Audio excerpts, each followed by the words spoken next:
There's no question, but that is a first in NAASR history. Amazing. He is assistant professor at the Department of History of Utrecht University in the Netherlands and at the Institute for War and Genocide Studies in Amsterdam.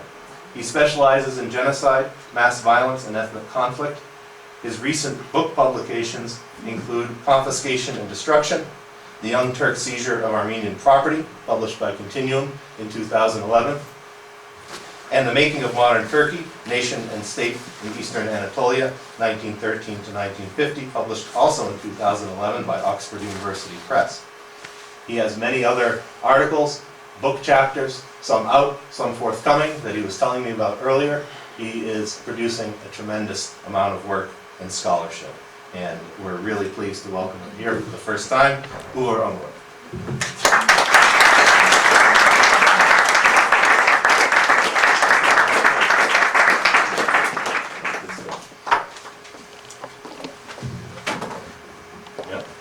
Thank you very much. Mark, thank you very much. I want to thank also the organizers of this book tour that I'm doing right now. I'm almost at the beginning of this tour.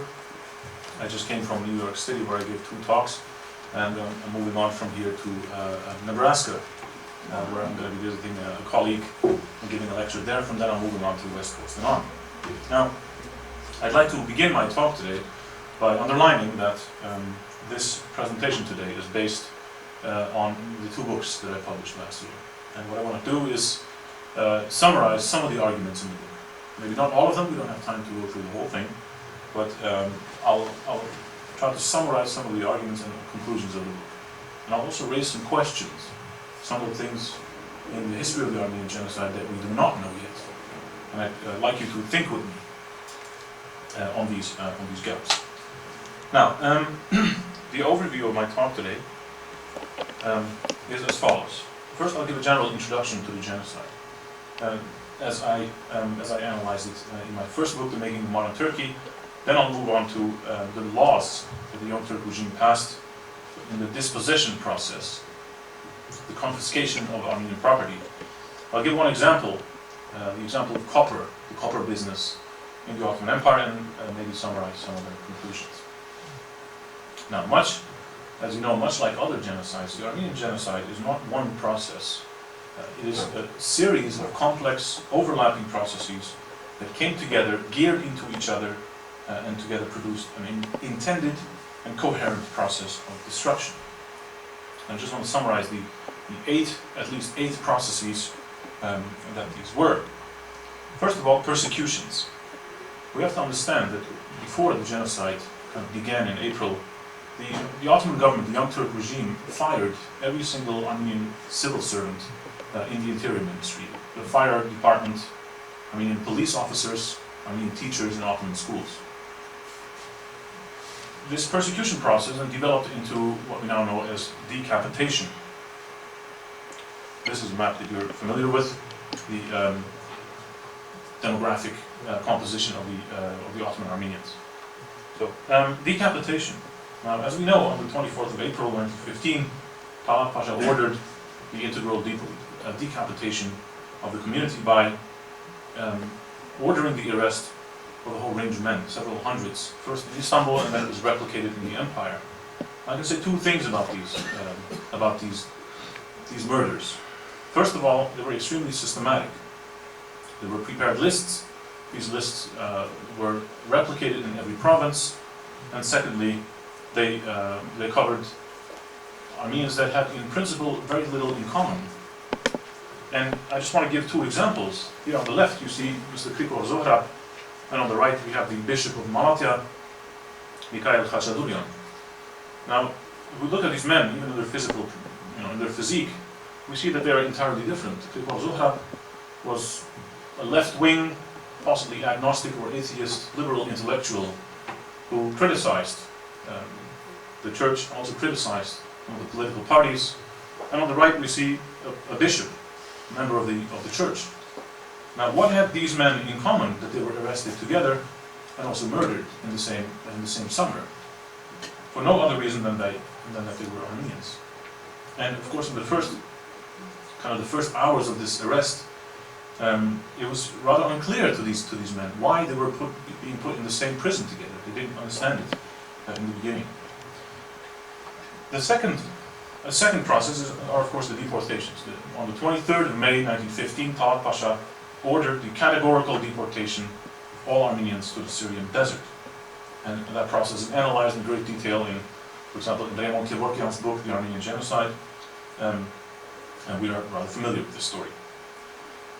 Now, the third process is expropriation. And what I want to do in the second part of my talk is I want to give some examples and expound on this process, because we believe that the expropriation process itself is not only important for understanding how the property was taken, but also why this contributes to the argument of genocide. These are related processes. Now then we have the mass murder, of course. Starting from June 1915, special units began murdering Armenian civilians, ordinary civilians. This is a picture of the special organization, the Teşkilat-ı Mahsusa. I found this one in the Ottoman archives. And here we clearly see these men standing in front of the Ottoman War Ministry. So no longer can the government claim these had nothing to do with the state, because they're standing in front of the building that is still the War Ministry in Istanbul, and is now a museum. Now, the sixth process was forced assimilation, the absorption of women and children into Turkish households. And there's a whole range of research on that process as well. The assault on cultural identity was one aspect and one pillar of the genocide. Now, seventh, the construction and development of an artificially created famine region. Now, very often people think that famine is a natural process. There's not enough food and people die. But we know from the history of genocide that famines can be organized. You simply close off a particular territory, you don't allow bread to come in, you organize the famine. And as a result of that, as you can see on this photo, many people, especially children who were vulnerable, died. And the regime is responsible for that. So it's not a crime of omission, it's a crime of commission. Now finally, and this list is getting rather depressing, the destruction of material culture. This is one of the puzzling aspects of the Armenian genocide. Many churches and monasteries were ruined. This is only one example. The Surpavanes monastery in Alashkirt, not very far from the shores of Lake Van. The picture on the left is taken in 1913, and the picture on the right is taken in 1970. Now, some of my students in Amsterdam said, how do we know that this is the same place? I'll point it out to you. The hill. Here's a little stripe on the mountain, and here you see the exact same stripe. And these are the foundations of this monastery. Now the question is, of course, many of these monasteries were destroyed in the 1920s and 30s. Now the victims were already dead. Why did they go out into this country and dynamite these churches? And the reason, of course, there are two reasons. One is to wipe out the traces of the community that existed, and secondly, they wanted to preclude that Armenians could return. Because what is there to return to? Now, these policies, they diverge. There are 8 different policies: assimilation, famine, destruction of material culture.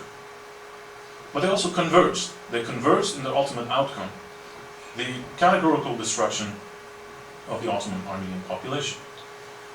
Now, just this morning I was reading the newspaper, and there was a Turkish official who said that, well, you know, the Armenian deportation is something that was unfortunate, but it was not a genocide. Now, what's interesting is that he is misunderstanding the genocide. The deportations were only one aspect, one of the 8 very complex processes that together, not in isolation, but only together produce this categorical destruction. And if you ever wonder, and maybe you do, but when I have to explain it to my students, I say that what made this genocidal is that it targeted not individuals, but it targeted the abstract category of Armenian identity. All Armenians, religious or secular, left-wing or right-wing, women or men, all of them were targeted. And of course, by the end of the war, the approximately 2,900 Armenian settlements were depopulated. Now, I want to move into the dispossession policy now. But before I do that, I want to confront you or pose to you two problems in the research.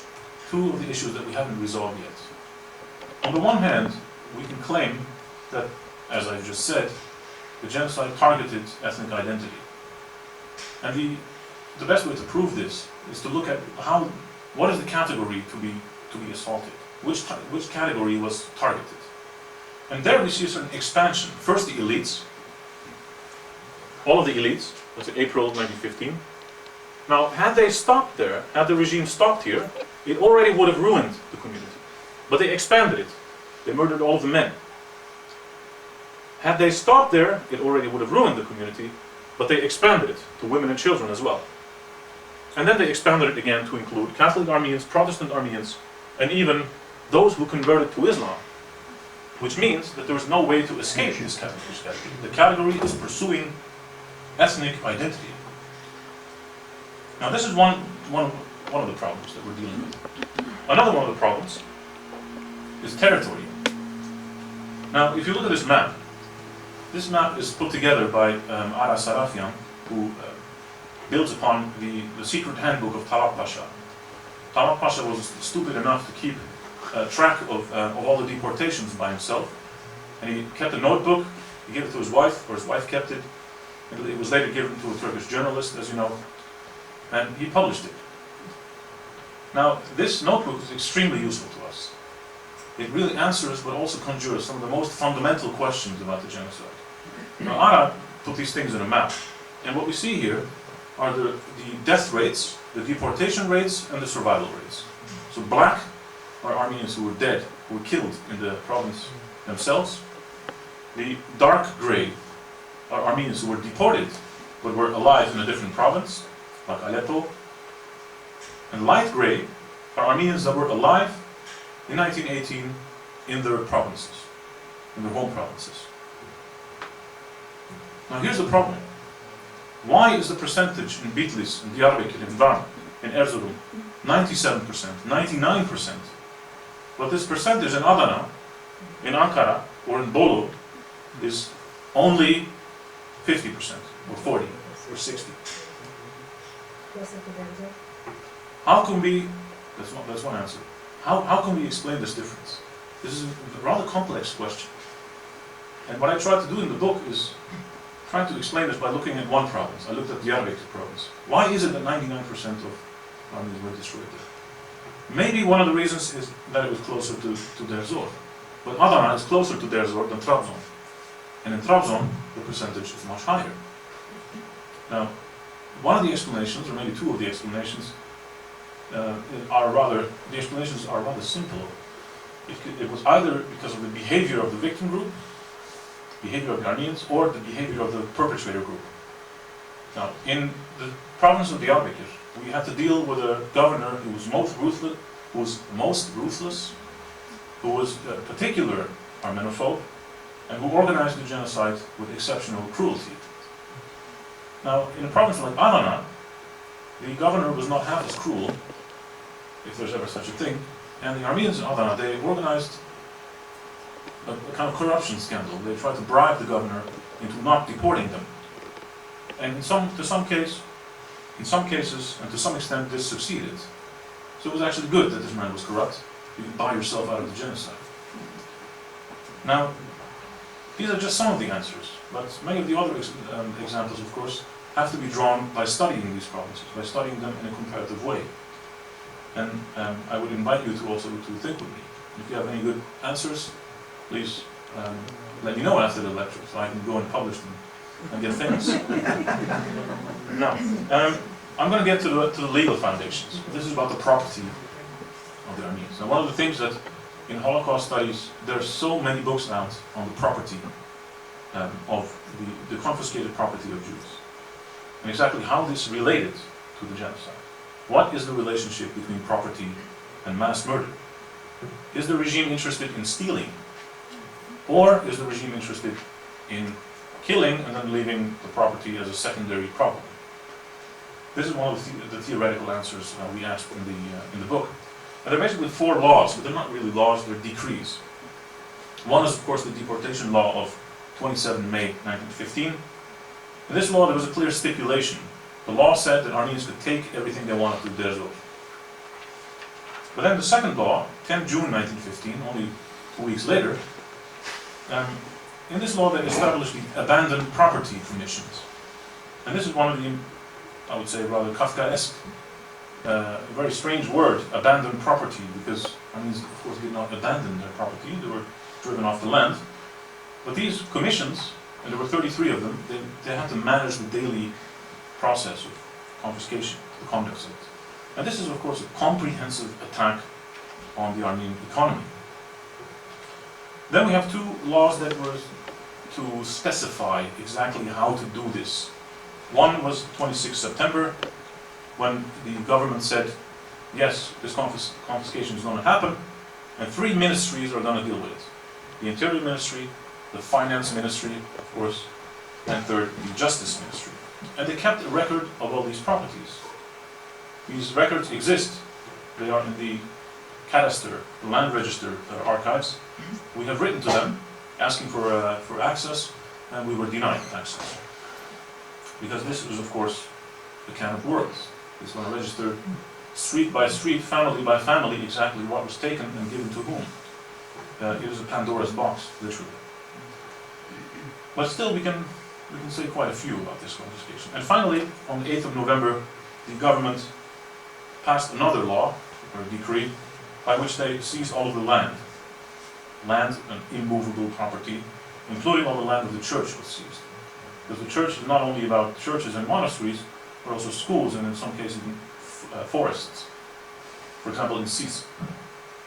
You know the pictures of Sis? There's a rock, and then there's a monastery, of course, but behind the monastery there were forests. And all that forest also belonged to the Catholic Church. Now, the Young Turk regime was duplicitous, secretive about their real intentions. And to understand this, we're going to read 2 orders together. The first order is a public notice in Kayseri, 15 June 1915. Let's read this together. Leave all your belongings, your furniture, your artifacts, your beddings. Close your shops and businesses with everything inside. Your doors will be sealed with special stamps. On your return, you will get everything you left behind. Do not sell property or any expensive item. Buyers and sellers alike will be liable for legal action. Put all your money in a bank in the name of a relative who is out of the country. Make a list of everything you own, including livestock, and give it to the specified official so that all your things can be returned to you later. You have 10 days to comply with this ultimatum. End of quote. That sounds pretty good, huh? We're going to get all the property back after the relocation. But then if we read the internal, secret correspondence of the regime, we're dealing with an entirely different language. Let's read an order sent by Talat Pasha to the entire country in January 1916, a few months after this notice. The movable property left by the Armenians should be conserved for long-term preservation, and for the sake of an increase of Muslim businesses in our country, companies need to be established strictly made up of Muslims. Movable property should be given to them under suitable conditions that would guarantee the business's steady consolidation. The founder, the management, and the representatives should be chosen from honorable leaders and the elite. Property should be registered in their name to preclude that the capital falls in foreign hands. The growth of entrepreneurship in the minds of Muslim people needs to be monitored, and this endeavor and the results of its implementation needs to be reported to the ministry step by step. End of order. So he clearly states, openly in this order, we have taken your property, we have given it to our people, and you will never get it back. And of course, by then we know that the expropriation of the Armenians was underway, because many of the owners were, of course, had been killed, and the regime, by this date, 6 January, was already giving the property very specifically to Turkish people. Now we try to analyze this process. What kind of process was this? Because you can imagine This is a huge economy. There are hundreds and thousands of farms, businesses, factories, workplaces, ateliers. How many sheep and cows and donkeys, apple trees, hazelnut trees are we dealing with here? Houses, movable property, you name it. Now we know that in some cities, even the entire sections of the bazaar were confiscated. The abandoned property commissions liquidated all of the assets of the deported persons and sold them way below market value to Turks. To give an example, imagine that Mark had he had a butcher shop, and the butcher shop in Adana was 5,000 lira. They would deport Mark, give the butcher shop to me for only 5 lira. Now, we call this process confiscation and colonization. Confiscation is the taking of the property, and colonization, giving it away to the Turks. Now, notice, first of all, some people had to give it up immediately. The gendarmes came to their houses with drawn guns.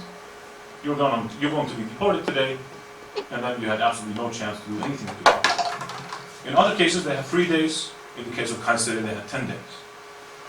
Secondly, organization. This is a huge process. They registered everything, and they reported everything back to Istanbul. And these files, they exist. And we have drawn upon some of these rights. Third, liquidation. All of you have bank accounts. I have a bank account too. The government came in, swept all the bank accounts, and sent all this money to the state bank, to the state treasury. Finally, corruption. I'll get back to that in a minute. You can imagine that this was a fascinating opportunity to get rich really quickly, and I'll talk about that in a minute. There was massive corruption in this process. Secondly, the colonization. This property was given to ordinary Turks. It was, and we identified at least 5 recipients: the Turkish bourgeoisie, the middle class, the butcher that was living right next to Mark and who didn't have a very great business. He got really rich really quick. Secondly, it was given to Balkan Muslim refugees. Third, it was taken by the army. The Turkish army also, they own almost all the best properties in Turkey. If you go anywhere, you will see that the property is in strategic locations and the buildings are very, very sound. Churches, for example, monasteries. Fourth, this property was used to financing government needs, building roads, building schools, building public works. Finally, they were also used for covering the costs of the deportations themselves. And this also leads us to the very grim conclusion that the Ottoman Armenians have inadvertently financed their own destruction. Now, how can we understand this process? We made a pyramid structure to try to understand. Now, if we look at the perpetrators, there was the top, Talat Pasha and a few other men. There was middle management, and all the way at the bottom, we had ordinary people. Now, for the top elite, it was all about ideology. It was about creating a Turkish nation state, a Turkish middle class, and a bourgeoisie. So it's an ideological vision, creating a new society. But for the middle, if you look at ministries, and if you look at these organizations that had to go to people and dispossess them, it was about competition. The Interior Ministry, the Finance Ministry, the Young Turk Party, the army, they collaborated for their own reasons. Not because they hated Armenians, maybe, but because they could, of course, fatten their pockets. And this created quite a lot of competition.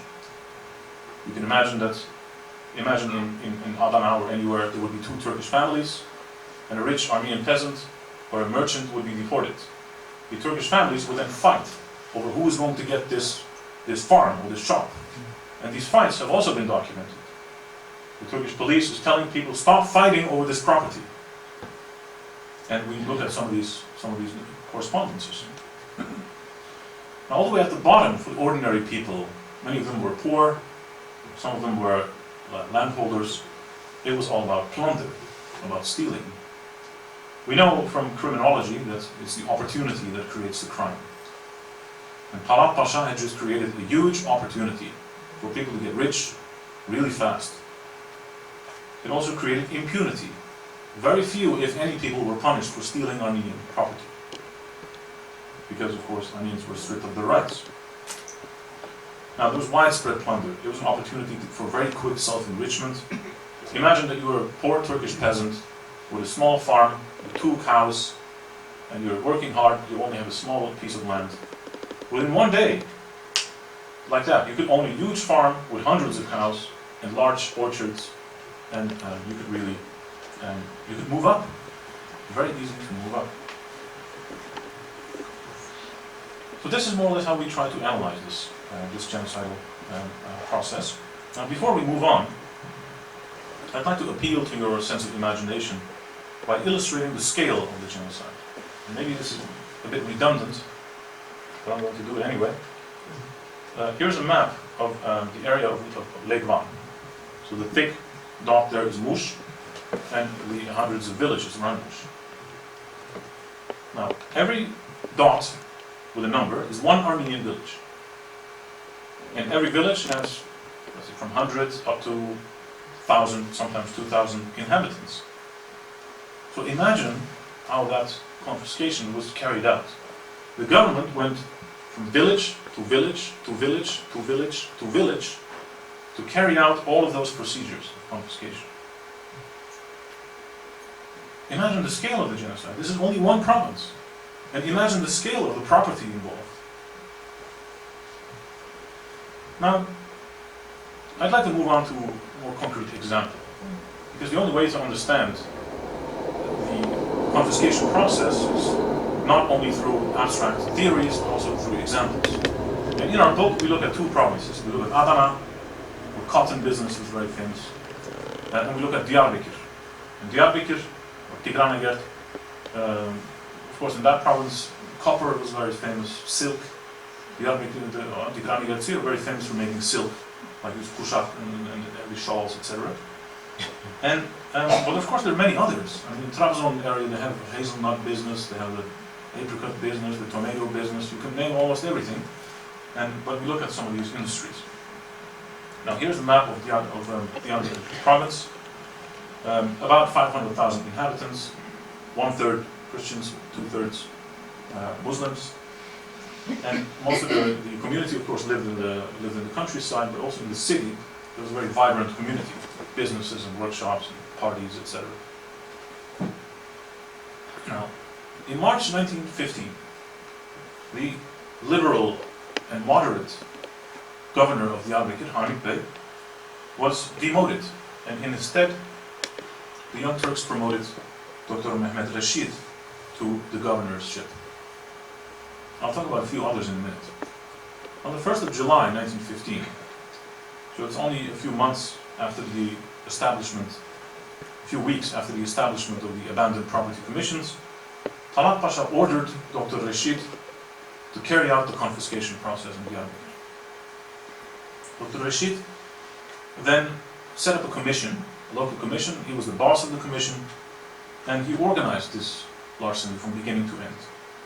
The center, because you need a large hall to put all the property in, the center for collecting all the property was nothing else than the Surp Giragos church, the largest church of the Middle East, and this was used during the confiscation as a depot. Almost everything went there, so you can imagine carpets, silverware, furniture, paintings, anything that comes to mind. And it was sold there for very cheap, or was just given away to policemen, gendarmes, etc. Now, I've read the memoirs of Rashid Bey. Of course, he denies the genocide. He says that there was never any genocide, and if there was, the Armenians deserved it. Which is contradicting himself, by the way. Now, apart from being a ruthless murderer, he was also a thief. His personal enrichment and corruption in the genocidal process is overwhelming. Even though he was ordered by Talat Pasha to give the property to poor Turkish people who need it, he put most of the money in his own pocket.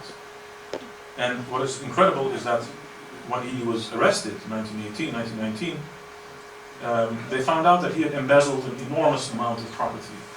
He had silver, he had gold, he had furniture, he had kilns, carpets, tapestries. He even stole a piano, and he didn't even play piano. Now, what is also interesting, he committed suicide in 1919 because he guilty conscience. What is interesting is that we looked at how his wife was treated, because he had a wife and he had 3 children.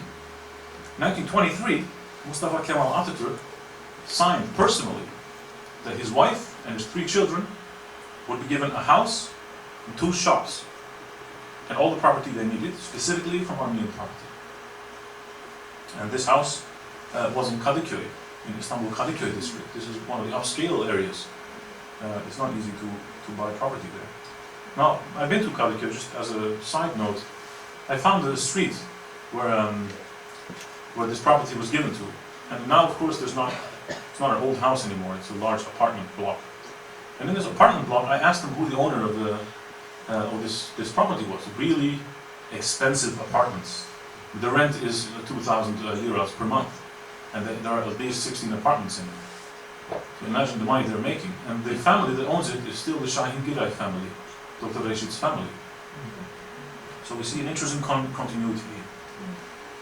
Now, Reşit was not alone. There were a few men that helped him. And two of these were the local elites in Diyarbakir. And this is one of the most neglected aspects of the genocide. We know that 1 million Armenians were murdered, but who did the actual killing? And what kind of people were they? Now we looked at 2 of these men. On the left we see Aziz Feyzi, and during the genocide he was Reşit's right-hand man. He was the man who went to the perpetrators, who also did killing himself. And to give some examples, he organized the destruction of the Armenian elite in Diyarbakir, 600 men, shot to death with a shot in the back of the head and thrown into the river. He murdered personally the bishop of Diyarbakir and then expanded the genocide into the countryside, where there were many villages. Now this man got really rich in the genocide. He got 2 or 3 Armenian villages from the plain of Diyarbakir. He got all kinds of property. For example, he also ordered all the education, like Armenian schools. When they put all these people out, they put Turkish children in, because the infrastructure was there. The pens, the paper, pencils, blackboards, etc. All of this was there. Now, he was helped by his cousin, the man on the right, Bekir Sıtkı. This was probably one of the most notorious mass murderers that I've studied. He became the mayor of Diyarbakir. The previous mayor, who was liberal, he kicked him out, and they put this man in charge. And he initiated the first waves of mass violence against the Assyrians and also against the Armenian villagers. In the 1920s, he became member of parliament for Diyarbakir, and he looted himself into unimaginable wealth. He bought houses in Kadıköy district, on the İstiklal Caddesi, in Tera, in Beyoğlu. And he was so rich that amidst the economic crisis of 1929, major economic crisis in the world, in 1929, at the end of 1929, he sends his son, the boy all the way on the right, he sends him to study at the Sorbonne University in Paris. That's expensive. Now this is interesting, of course, because this son, you can see him on the photo right, all the way at the right, would grow up to become Cahit Sıtkı Tarancı, one of the most famous Turkish poets in modern Turkey. Now, I find it rather depressing to say that the genocide was probably the best thing that ever happened to these men. They were deeply complicit in the crimes, they proved their loyalty to the regime by destroying the Armenians, and they became very, very rich by pillaging Armenian property. Now, one of the products that we studied, one of the businesses that we studied, was copper. Now, the north of Diyarbakir, if you've been there then you know this, it's famous, very famous for its copper mines. And you can see this in this mountain. You see the color there, the kind of dark red color? It shows that there's copper in the ground. Copper needs to be mined. Now there's some eyewitnesses, mostly German soldiers. They traveled in this region in 1916, and they say, well, what happened to all the copper business? These people are not taking out the copper anymore. Well, of course not, because the people who were taking out the copper are dead. So even in the initial stage, in taking the copper out of the mountain, even there, it was cut short. But of course, the coppersmiths are quite famous in Diyarbakir. And some people would claim that Diyarbakir means copper in Turkish, as you know, perhaps. before the war, if you look at the economic statistics, there were about 600 masters and workers in Diyarbakir. Together they produced 70,000 kilos of copper per year. The net profit was about 30% per year. I don't know much about economics, but I understand that that's a lot. After the genocide, only 30 smiths remained after 1918. So they went from 600 to 30. And you can see some of these men here in this picture. You see the usta on the right, the boss, and he has some chirachs who were working for them. Of course, now we would call this child labor, but in that day it was very normal for these boys to work. And these statistics have been published. Before the genocide, 600, and after 30. And the production dropped 95% because of the genocide. Now, one example before I close my talk, before I end, is this factory, the factory of Sarkis Kazanjian. Now, you remember the order that I showed, that we read together, Talat sending it around the country, to transfer all the business from Armenians to Turks. Now, in Diyarbakir, one excellent example that we found out is the fate of Kazanjian's copper factory. This factory was owned by an Armenian manufacturer. You see him sitting on the left, the old man, Sarkis Kazanjian, with a stick.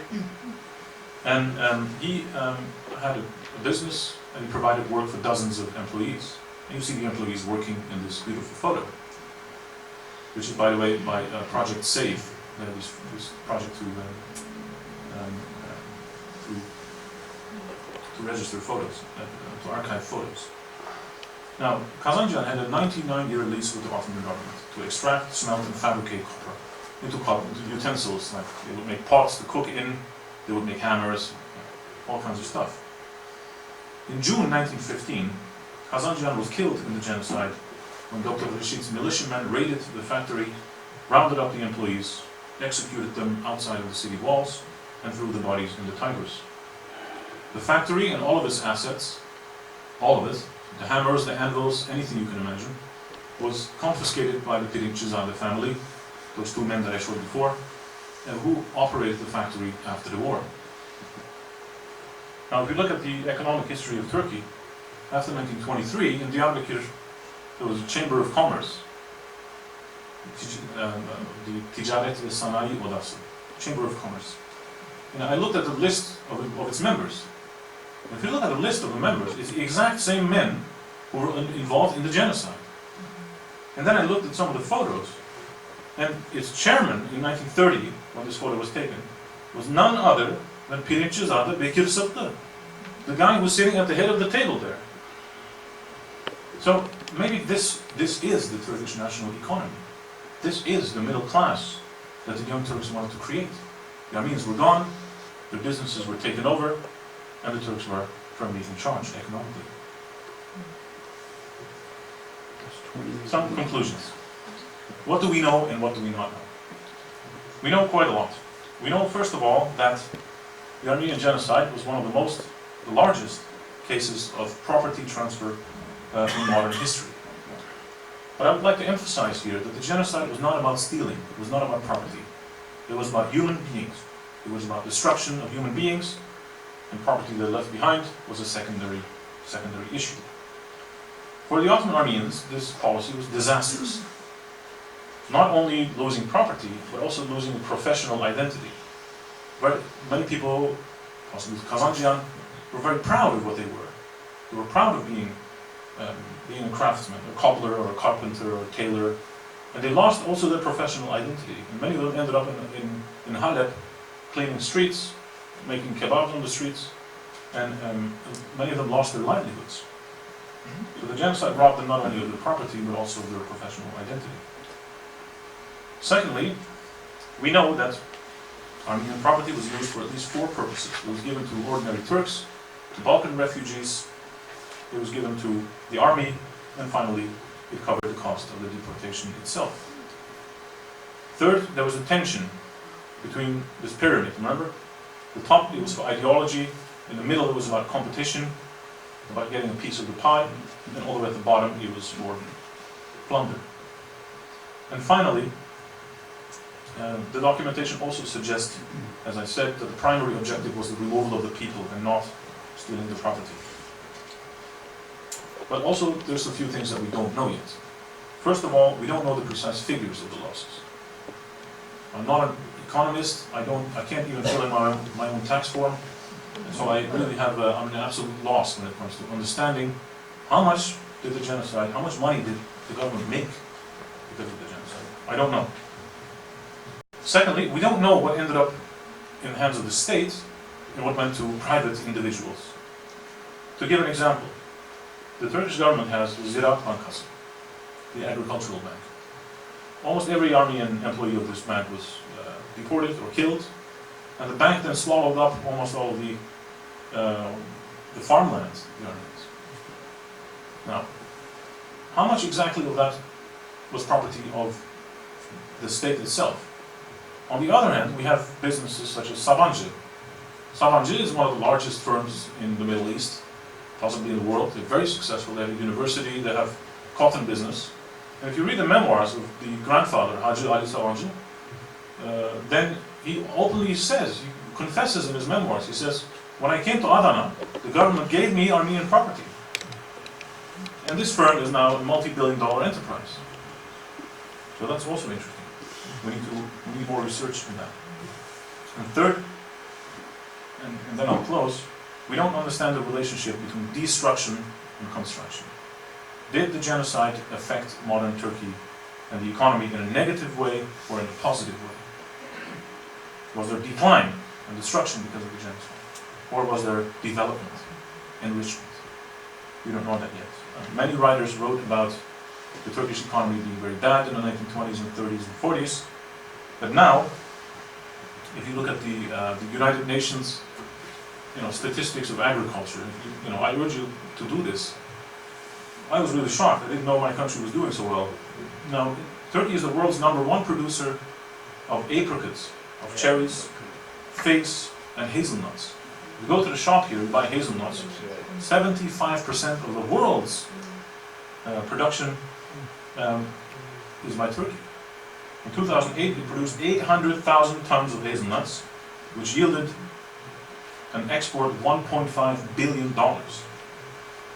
This is a great accomplishment, but according to the statistics, in 1914, out of 127 hazelnut farmers, about 90 of them were Armenians. So how does that really relate to the genocide? So I think that these three aspects of the genocide deserve more research and attention. And I thank you very much for your attention. Really good